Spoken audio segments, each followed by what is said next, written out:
Hey friends, we're going to go a little bit different today. We're going to look at a hypothetical situation about when lies become the law and future becomes, or future without a reality.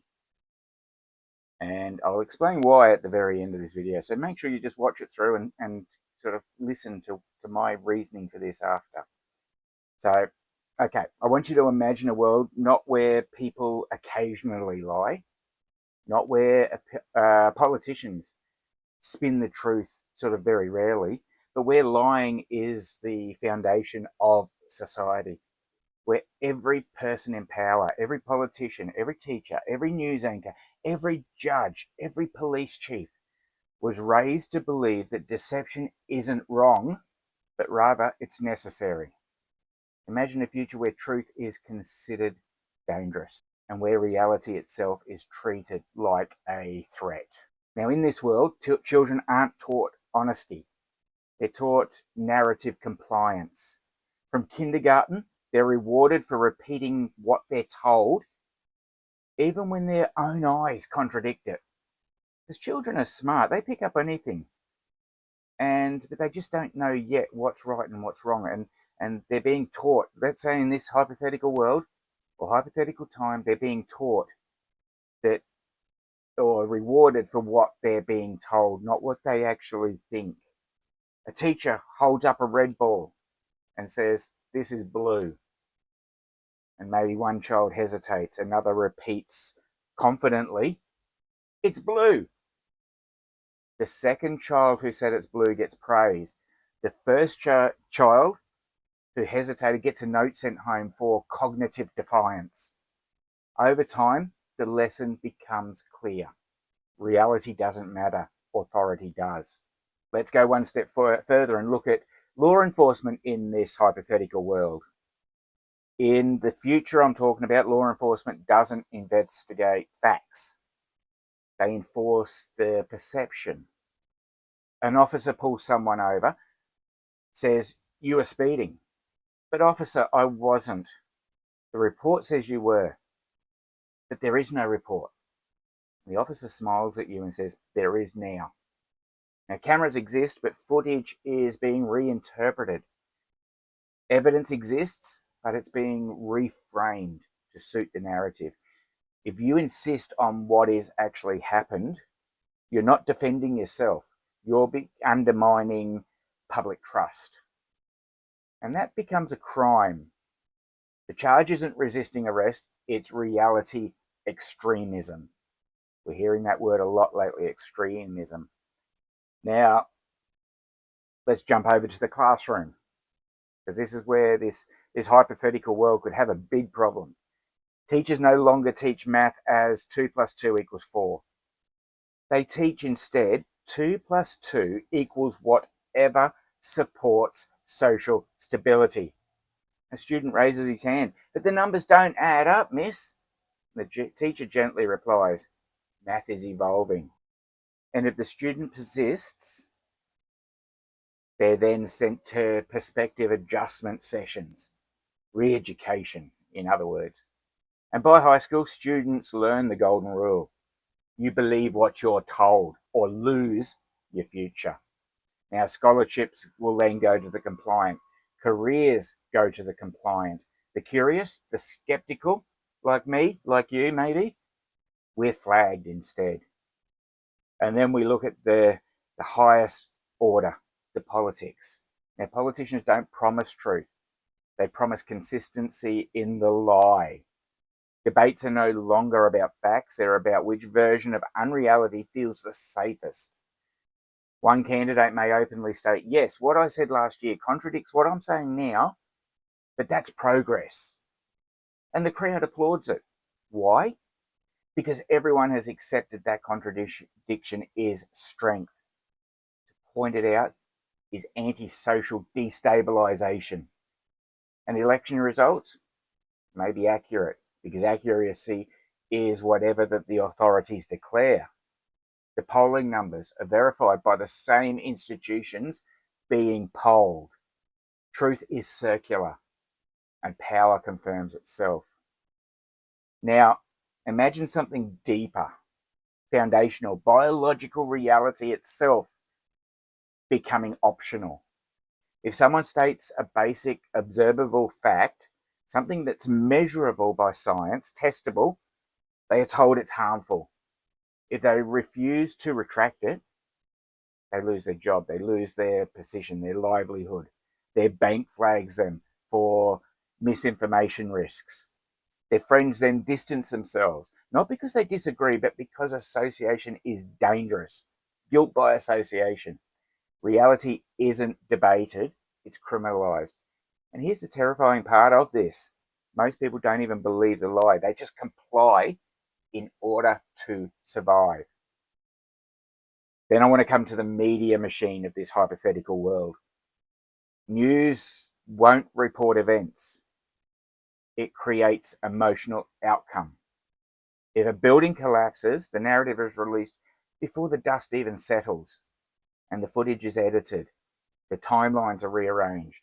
And experts appear who all went to the same training institutions, raised with the same mindset that the truth is flexible.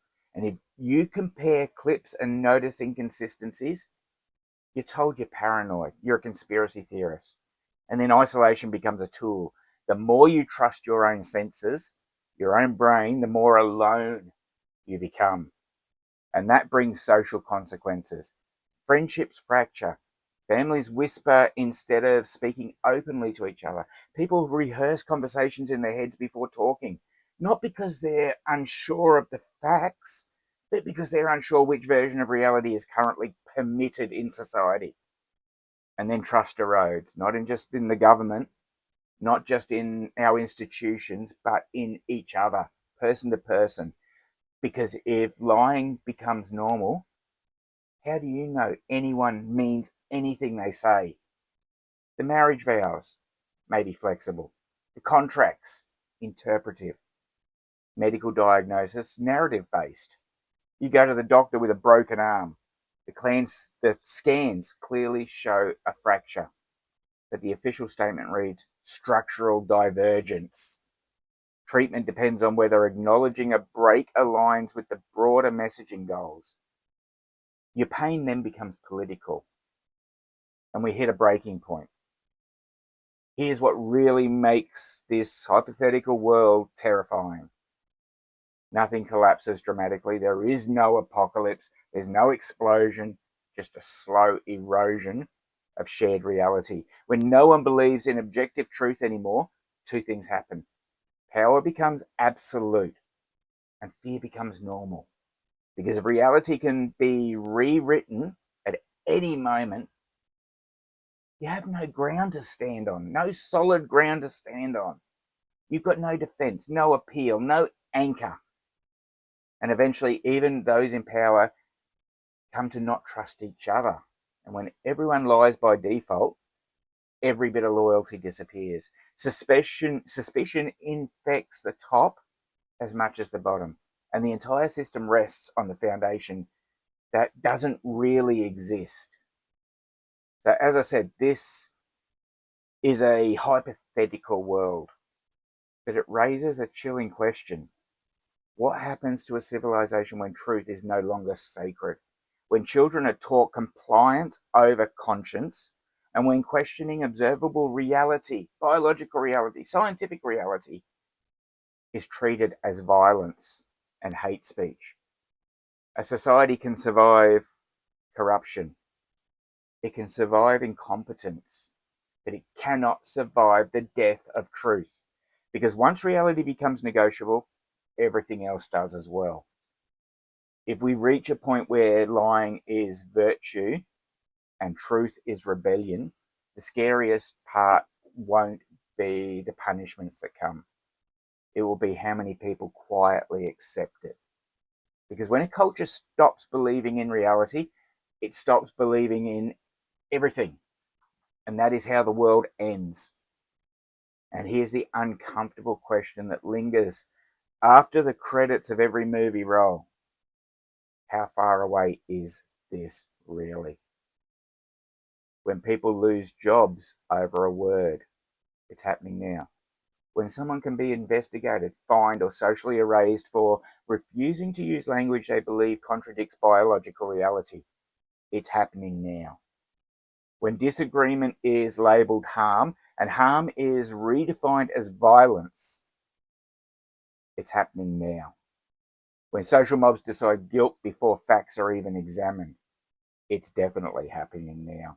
And when platforms like YouTube, Facebook, everything like that, silence voices not for any threats, not for any violence, but for refusing to affirm an approved narrative. It's happening now.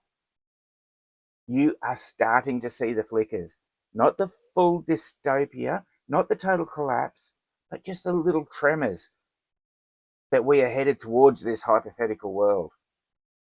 The early warning signs are there, people, because whenever society begins punishing people not for cruelty but for speaking what they sincerely believe to be true, we're stepping onto dangerous ground. Freedom of speech isn't tested when everyone agrees. It's tested when someone says something unpopular. Like many are going to say what I'm saying in this video is unpopular. And history has shown again and again that once truth becomes conditional and speech becomes regulated by ideologies, the slide downwards doesn't stop on its own. The real question isn't whether you're living in that imagined world yet, that hypothetical world I've just been speaking to you about.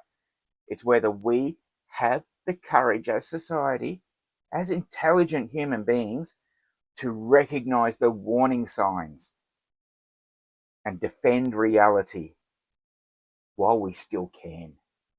Because there will come a time, if we let this progress, if we let the trans ideologies, the voice police, the feelings police, if we let them grow and keep doing what they're doing, even down to schools allowing kids, if they think they're a cat or a dog, that the school allows them to act like a cat or a dog.